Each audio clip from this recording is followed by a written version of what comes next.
Terry Adkins, The Smooth, The Cut, and The Assembled, curated by Charles Gaines.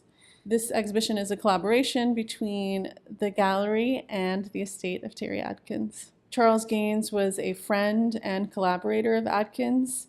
This show explores the motifs, modalities, patterns of repetition within Adkins' oeuvre, distilling it down to these three categories of smooth, cut, and assembled.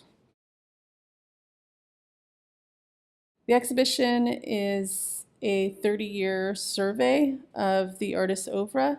Adkins embarks upon what he calls recitals and engages in what he calls abstract portraiture. He becomes influenced and uses as muses particular figures of history, figures like Jimi Hendrix to Bessie Smith, the abolitionist John Brown. The centerpiece of the show, entitled Native Son, is a reference to the book by Richard Wright.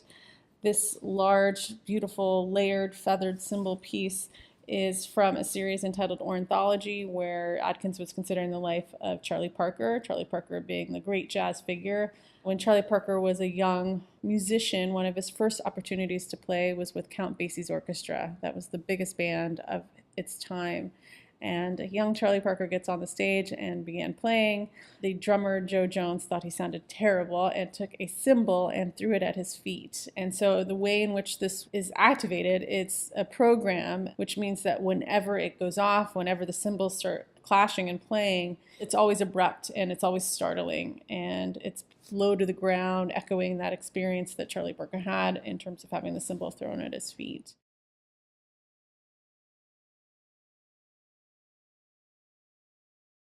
He was a deep researcher and he worked locally. He mined local histories, used local materials.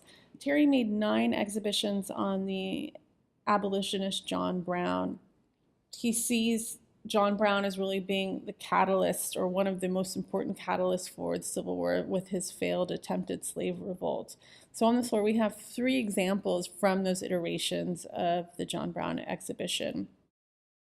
The centerpiece here, Untitled, is part of a larger installation that Adkins made in Philadelphia at the Eastern State Penitentiary. In this way, Terry was thinking about John Brown, who had been imprisoned for 40 days and 40 nights prior to his hanging. Terry really wanted to allude to the sense of the cannonball form, but he also saw these balls as these points of reflection. But if you think about this having been an exhibition in a prison, one can't help but think about the ball and chain, the sort of heavy weight then of African Americans and their relationship to the penal system. We also have Shenandoah, comprised of concrete and rope.